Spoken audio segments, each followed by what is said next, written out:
नमस्कार दोस्तों हाल ही में अमेरिका ने जिस तरीके से वेनेजुएला पर आक्रमण किया और उसके राष्ट्रपति निकोलस मादुरो को कैप्चर किया है, उसने एक बार फिर से वैश्विक डिबेट में जो वेनेजुएला है उसको केंद्र में ला दिया है। दुनिया भर में ये चर्चाएं चल रही है कि आखिरकार वेनेजुएला पर अमेरिका के इस हमले के पीछे का उद्देश्य क्या है।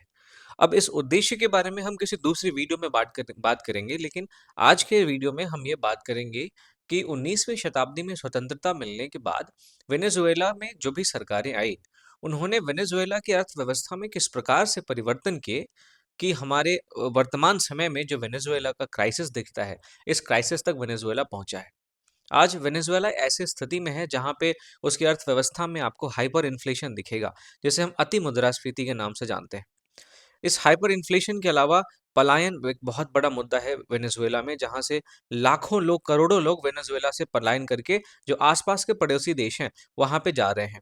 तो आखिरकार इन सारी समस्याओं का उद्गम कहाँ से हुआ? इन सारी समस्याओं के पीछे कौन-कौन से वो कारक रहे जो वेनेजुएला को वर्तमान परिस्थिति में लाने के लिए जिम्मेदार हैं? तो आज के सेशन में हम इसी वेनेजुएला का जो क्यूरियस केस है उसको समझने की कोशिश करेंगे। तो आई एम योर दोस्त Rahul Sharma and I welcome you all to Rahul Sharma education. दोस्तों, वेनेजुएला एक बहुत ही क्लासिकल केस स्टडी है हमारे दुनिया भर के राजनीतिक और अर्थशास्त्र का, क्योंकि जहां एक तरफ दुनिया भर के तेल भंडार का 20% से ज्यादा, आपको जान के ताज्जुब होगा कि 1/5 ऑफ टोटल जो ऑयल रिजर्व है वो केवल वेनेजुएला में पाया जाता है, लेकिन इसके इतने बड़े प्राकृतिक संसाधन के भंडार होने के बावजूद जो वेनेजुएला है वहां पे आपको आर्थिक, राजनीतिक और मानवीय संकट बहुत ही ज्यादा पैमाने पर दिखता है।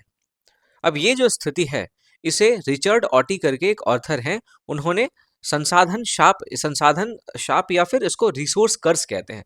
इसका मतलब ये है कि किसी देश के पास रिसोर्सेज तो बहुत सारे हैं, लेकिन उस उतने सारे रिसोर्सेज होने के बावजूद वो देश बहुत सारी समस्याओं से गुजर रहा है। वो आर्थिक समस्या हो सकती है, वो मानवीय समस्या हो सकती है, वो राजनीतिक समस्या हो सकती है। तो इसे ही रिचर्ड ऑटी ने अब रिसोर्स कर्स या संसाधन शाप का नाम दिया है। तो वेनेजुएला में अभी आपको रिसोर्स कर्स की स्थिति दिखेगी।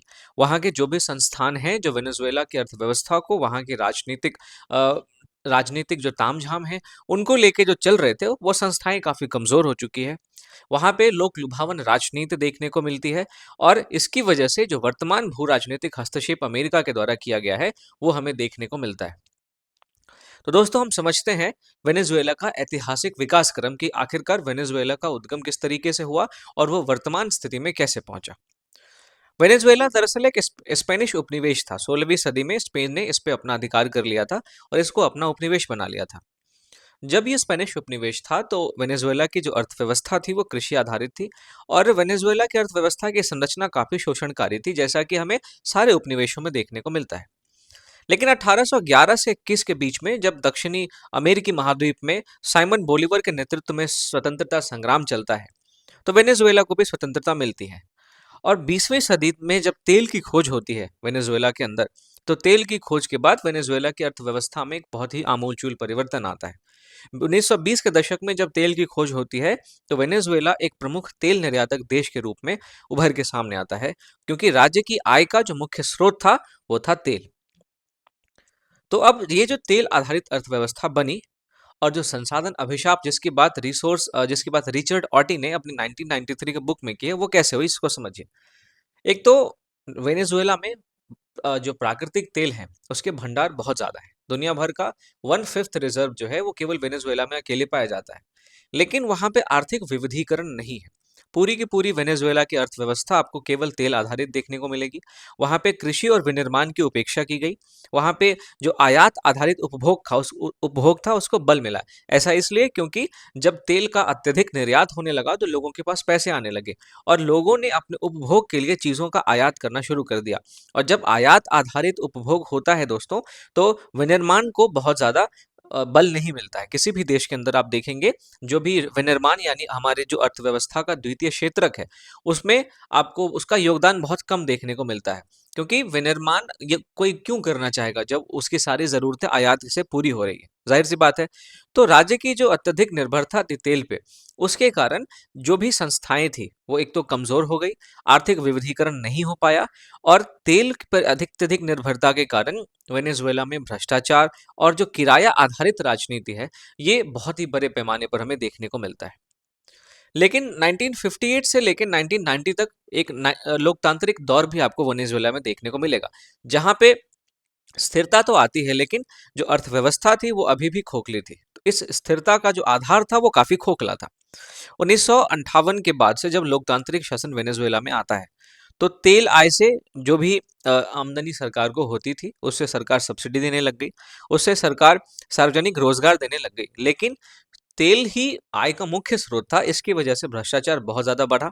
जो असमानता थी अमीर और गरीब के बीच में, उसके बीच में हमें असमानता बढ़ती हुई दिखती है। जो संस्थागत सुधार थे उसके बारे में कोई बात नहीं करता था। केवल और केवल तेल के निर्यात पर जोर दिया जाता था, और जो भी उससे आय होती थी उस आय से आयात आधारित उपभोग किया जाता था। तो तेल समृद्धि ने जो वेनेजुएला की अर्थव्यवस्था की संरचनात्मक कमजोरी थी उसको ढक दिया था। जो अर्थव्यवस्था में विविधीकरण की जरूरत थी उसको ढक दिया था। केवल तेल आधारित जो अर्थव्यवस्था थी उसने वेनेजुएला के आर्थिक विविधीकरण को तो रोक ही दिया था, साथ ही साथ वहां के लोगों में एक आयात आधारित जो उपभोग की प्रवृत्ति पैदा कर दी थी, इसने वेनेजुएला की अर्थव्यवस्था को और ज्यादा कमजोर कर दिया। फिर जब ह्यूगो शावेज आते हैं 1998 में, जो 2013 तक रहे थे, तो इन्होंने वेनेजुएला की अर्थव्यवस्था में, वेनेजुएला के राजनीतिक व्यवस्था में एक समाजवादी मोड़ ये लेके आते हैं। अगर हम ह्यूगो शावेज की बात करें, तो इन्होंने 21वीं सदी का समाजवाद का नारा दिया। इन्होंने तेल कंपनियों का राष्ट्रीयकरण कर दिया। इन्होंने अमेरिका विरोधी विदेश नीति अपनाई। साथ ही साथ इन्होंने कई गरीबों को केंद्र में रख के कई सारी कल्याणकारी योजनाएं भी बनाई। तो ह्यूगो शावेज की समाजवादी प्रवृत्ति की वजह से हमें कुछ सकारात्मक प्रभाव भी वेनेजुएला में देखने को मिलते हैं। वहां पे गरीबी में कमी आती है, सामाजिक समावेशन होता है, जो अमीर और गरीब के बीच की खाई थी वो खाई पाटने की कोशिश की जाती है। जो अर्थव्यवस्था थी उसमें थोड़े बहुत सुधार हमें देखने को मिलते हैं। लेकिन चूंकि इन्होंने राष्ट्रीयकरण पर बहुत जोर दिया था, इससे निजी निवेश में हमें गिरावट देखने को मिलता है। जाहिर सी बात है कि समाजवादी अर्थव्यवस्था में या समाजवाद में निजी निवेश यानी पूंजीवाद के जो भी तत्व हैं, उनका जो है हतोत्साहन किया जाता है। तो चूंकि तेल कंपनियों का राष्ट्रीयकरण कर दिया गया और अर्थव्यवस्था में राष्ट्रीय सरकार का बहुत ज्यादा नियंत्रण हो गया था, इस वजह से निजी निवेश में हमें वेनेजुएला में गिरावट देखने को मिलती है। सरकारी खर्च जो भी होता था उसमें कोई भी डिसिप्लिन नहीं था। बिना किसी डिसिप्लिन के सरकार खर्च करती थी और सरकार एक तुष्टीकरण की नीति अपनाती थी। ठीक बात है। फिर उसके बाद जो भी संस्थाएं वेनेजुएला में काम कर रही थी, उन संस्थाओं का राजनीतिकरण हो गया था। इसका मतलब ये है कि वो जो संस्थाएं थी वो केवल सरकार की आकांक्षाओं को पूरा करने के लिए इस्तेमाल में लाई जा रही थी। अब ये जो संरचनात्मक कमजोरियां हमें वेनेजुएला के अंदर देखने को मिलती है कि अर्थव्यवस्था का विविधीकरण नहीं हो पाया था, जो तेल कंपनियां थी उनका राजनीतिक उपयोग हो रहा था, उत्पादन क्षमता में वेनेजुएला की गिरावट देखने को मिलती है। इससे विदेशी मुद्रा भंडार पर काफी ज्यादा दबाव हमें देखने को मिलता है। और 2014 के बाद तो हमें वेनेजुएला के आर्थिक पतन की शुरुआत बहुत ही स्पष्टता दिखने लग जाती है। दरअसल 2014 में जब तेल कीमतों में गिरावट शुरू होती है, तो सरकार के राजस्व में भी तेज गिरावट आती है, क्योंकि सरकार के राजस्व का मुख्य स्रोत ही था तेल का निर्यात। तो तेल से जो आय होती थी, अब उस आय में जब गिरावट होने लग गई, तो सरकार ने इसके प्रतिक्रिया स्वरूप क्या किया, बहुत सारी मुद्राएं छापनी शुरू कर दी। अब अगर आपकी अर्थव्यवस्था में उत्पादन नहीं बढ़ रहा और आपने जो मुद्रा है उसको छाप दिया है, तो जाहिर सी बात है ऐसी स्थिति में जो मुद्रा का मूल्य होता है उसमें भारी गिरावट आपको देखने को मिलती है। और यही स्थिति वेनेजुएला में भी देखने को मिली। और इस स्थिति को सही समय पर काबू न कर पाने की वजह से हमें वेनेजुएला में हाइपर इन्फ्लेशन का प्रॉब्लम देखने को मिलता है। इस हाइपर इन्फ्लेशन की वजह से जो वेनेजुएला की करेंसी थी, जो वेनेजुएला की मुद्रा थी, उसका मूल्य बहुत ज्यादा गिर जाता है। और वेनेजुएला में एक छोटे से अनाज को खरीदने के लिए भी बहुत ज्यादा पैसे की जरूरत महसूस होने लगी थी। तो सरकारी प्रतिक्रिया के परिणाम स्वरूप जब अत्यधिक मुद्रा छापी गई, तो इसका परिणाम ये हुआ कि वेनेजुएला में आपको हाइपर इन्फ्लेशन देखने को मिलता है। जो मुद्रा का मूल्य था वो लगभग शून्य हो जाता है। आयात संकट पैदा हो गया, क्योंकि जब आपके देशी मुद्रा का मूल्य ही नहीं रहेगा, तो फिर आप आयात कैसे कर पाएंगे, जाहिर सी बात है। तो आयात संकट पैदा हो गया। खाने और दवा की भारी कमी हमें देखने को मिलती है। इसी परिस्थिति में निकोलस मादुरो, जिनको कि हाल ही में अमेरिका ने कैप्चर किया है, वो आते हैं पावर में।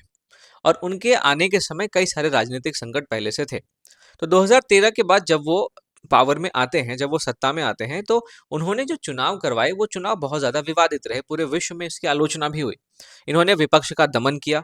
साथ ही साथ मीडिया पे और जो वेनेजुएला की जुडिशरी थी, उस पे भी इन्होंने अपना नियंत्रण स्थापित कर लिया और इस तरीके से निकोलस मादुरो ने वेनेजुएला, जिसको कि एक लोकतांत्रिक राज्य बनाने की तरफ हमें 1958 से एक प्रवृत्ति देखने को मिली थी, तो लोकतांत्रिक राज्य से निकोलस मादुरो ने वेनेजुएला को एक अर्धतानाशाही राज्य के रूप में तब्दील कर दिया।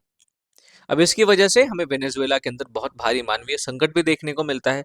70 लाख से ज्यादा लोगों का पलायन वेनेजुएला से हो गया और लैटिन अमेरिका का ये सबसे बड़ा शरणार्थी संकट के रूप में हमें उभर कर सामने आता है। स्वास्थ्य, पोषण और शिक्षा प्रणाली, ये सारी की सारी चीजें ध्वस्त हो गई और वेनेजुएला एक ऐसे संकट में फंस गया जिस संकट से निकलना अब वर्तमान समय में असंभव सा प्रतीत हो रहा था।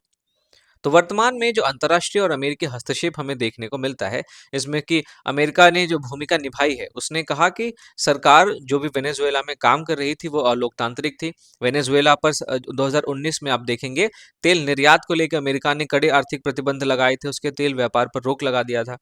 तो इसकी वजह से जो वेनेजुएला का आर्थिक संकट था वो और ज्यादा गहरा होता चला गया और सरकार ने इसको इकोनॉमिक वॉरफेयर के रूप में प्रदर्शित किया।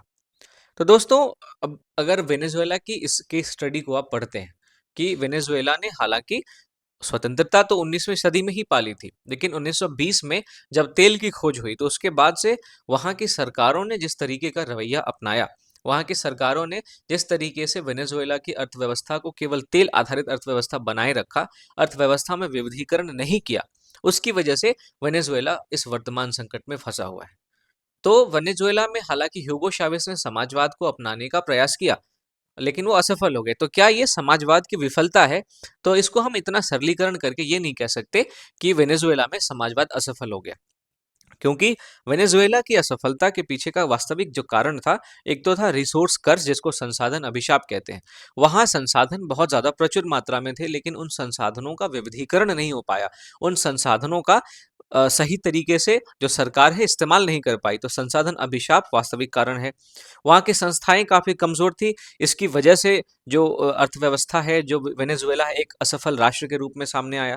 वहाँ का जो आर्थिक प्रबंधन था बहुत खराब था। जो लोकतांत्रिक शरण हमें वहाँ पे देखने को मिलता है, जिस तरीके से निकोलस मादुरो ने एक वेनेजुएला को अर्धतानाशाही राज्य के रूप में तब्दील कर दिया, तो वहाँ पे हमें लोकतांत्रिक शरण देखने को मिलता है। और जो भू राजनीतिक हस्तक्षेप भी वेनेजुएला के संदर्भ में हमें देखने को मिलती है, जिसका सबसे अच्छा उदाहरण है 2019 में यूएसए ने क्या किया, वेनेजुएला पर बहुत सारे जो प्रतिबंध है वो लागू कर दिए। तो इन सभी कारणों की वजह से वेनेजुएला एक असफल राष्ट्र के रूप में वर्तमान में सामने आया है, ना कि ये समाजवाद की विफलता है। तो भारत और विश्व इस वेनेजुएला के केस स्टडी से क्या सबक ले सकता है, यह भी हमारे लिए जरूरी बात है। सबसे पहली चीज कि वेनेजुएला के केस को जब हम देखते हैं तो हमें यह पता चलता है कि प्राकृतिक संसाधन किसी भी देश के विकास की गारंटी नहीं देता है। अगर उस प्राकृतिक संसाधन का दोहन बेहतर तरीके से ना हो, विविधीकरण के साथ ना हो, तो जो विकास होता है वो एक तरफा होता है और यह विकास दीर्घायु नहीं होता, यह विकास लंबा चलने वाला नहीं होता है। फिर हमें यह सबक मिलती है कि हम अपनी अर्थव्यवस्था को जब तक विविधीकृत नहीं करेंगे, जब तक हम अपनी अर्थव्यवस्था में अलग अलग कारकों को शामिल नहीं करेंगे, केवल एक ही क्षेत्रक पर बल देने की बजाय जब तक हम अर्थव्यवस्था के बाकी क्षेत्रकों को भी उचित स्थान नहीं देंगे, तब तक विकास जो है वो दीर्घकालीन नहीं हो सकता है। तो आर्थिक विविधीकरण अनिवार्य होता है अगर किसी भी देश की अर्थव्यवस्था को एक लंबे समय के लिए स्थायी बना के रखना है। फिर संस्थागत स्वतंत्रता बहुत जरूरी है, यह भी हमें वेनेजुएला से सबक मिलती है, क्योंकि जिस तरीके से वेनेजुएला की संस्थाएं कमजोर हुई, जिस तरीके से वो केवल राजनीतिक उपकरण के रूप में बची रह गई और वेनेजुएला वर्तमान क्राइसिस में घुस गया, तो इससे हमें यह सबक मिलती है कि जो भी संस्थाएं किसी देश के अंदर होती है उनको स्वतंत्रता देना बहुत जरूरी है, ताकि जरूरत पड़ने पर वो देश को समस्या से निकाल सके। फिर लोक लुभावन जो दीर्घकालिक जोखिम है, लोक लुभावनवाद एक दीर्घकालिक जोखिम के तौर पे हमें वेनेजुएला से उभरता हुआ दिखता है, क्योंकि वेनेजुएला में जिस तरीके से सरकार ने तेल से प्राप्त हुई आय से सब्सिडी दी, सार्वजनिक रोजगार को क्रिएट किया और अर्थव्यवस्था के विविधीकरण पर बात नहीं की, क्योंकि जो लोक लुभावन राजनीति थी वो केवल लोगों के तुष्टीकरण पर केंद्रित थी। तो हमें ये पता चलता है कि लोक लुभावनवाद जो है वो एक दीर्घकालिक जोखिम वाला कदम है। लोक लुभावन राजनीति से देश का भला नहीं हो पाता है। साथ ही साथ कमजोर देशों पर जो जियोपॉलिटिक्स का क्या प्रभाव पड़ता है, ये भी हमें एक सबक के तौर पे देखने को मिलती है। तो भारत और विश्व वेनेजुएला के इस केस स्टडी से सबक ले सकता है। और अंततः दोस्तों हम ये कह सकते हैं कि वेनेजुएला का ये जो संकट है, वो ये दर्शाता है कि जब संसाधनों का प्रबंधन अच्छे से ना हो, संस्थागत संतुलन किसी देश में ना हो और किसी देश के अंदर लोकतांत्रिक मूल्य कमजोर पड़ जाते हैं, तो कितनी भी प्राकृतिक संपदा उस राष्ट्र के पास क्यों ना हो, वो राष्ट्र संकट से नहीं बच सकता। वेनेजुएला आज एक चेतावनी है। केवल तेल समृद्धि नहीं, बल्कि सुशासन और विविध अर्थव्यवस्था ही स्थायी विकास की कुंजी है। ये बात हमें वेनेजुएला के इस संकट से पता चलता है। तो मैं उम्मीद करता हूं दोस्तों कि वेनेजुएला का ऐतिहासिक विकास क्रम किस तरीके से रहा, किस तरीके से लोकतांत्रिक हस्तक्षेप भी वेनेजुएला में हमें देखने को मिले। ह्यूगो चावेज ने समाजवाद की स्थापना की भी कोशिश की, लेकिन वहां की सरकारों का एक तरफा रवैया, जो कि केवल तेल के निर्यात पे केंद्रित था, उसकी वजह से वेनेजुएला इस वर्तमान क्राइसिस में फंसा हुआ है, जहां की मुद्रा का मूल्य शून्य हो चुका है, जहां खाद्य संकट है, जहां दवाओं का संकट है, जहां पलायन का संकट है, और वेनेजुएला से लाखों लोग देश छोड़कर दूसरे देश जा रहे हैं, जिसने विश्व भर में एक माइग्रेशन का भी संकट पैदा कर दिया है। तो आई होप कि आज के सेशन से दोस्तों आपको फायदा हुआ होगा, और इस सेशन में आप ये समझ पाए होंगे कि ये जो वेनेजुएला एक दक्षिण अमेरिकी राष्ट्र है, उस दक्षिण अमेरिकी राष्ट्र में किस तरीके से चीजें इतिहास के कालक्रम में आगे बढ़ी, जो कि एक वर्तमान संकट के रूप में हमें देखने को मिलती है। अब अमेरिका द्वारा जो वर्तमान हस्तक्षेप वेनेजुएला में किया गया है, इस हस्तक्षेप के पीछे के क्या क्या कारण हैं, ये मैं आपसे किसी अगली वीडियो में चर्चा करूंगा। तब तक के लिए आप मेरे साथ जुड़े रहिए, और जाने से पहले वीडियो को लाइक जरूर करें दोस्तों। चैनल को अगर आपने सब्सक्राइब नहीं किया है तो सब्सक्राइब जरूर करें। आपसे अगली वीडियो में मिलता हूं। Thank you for watching.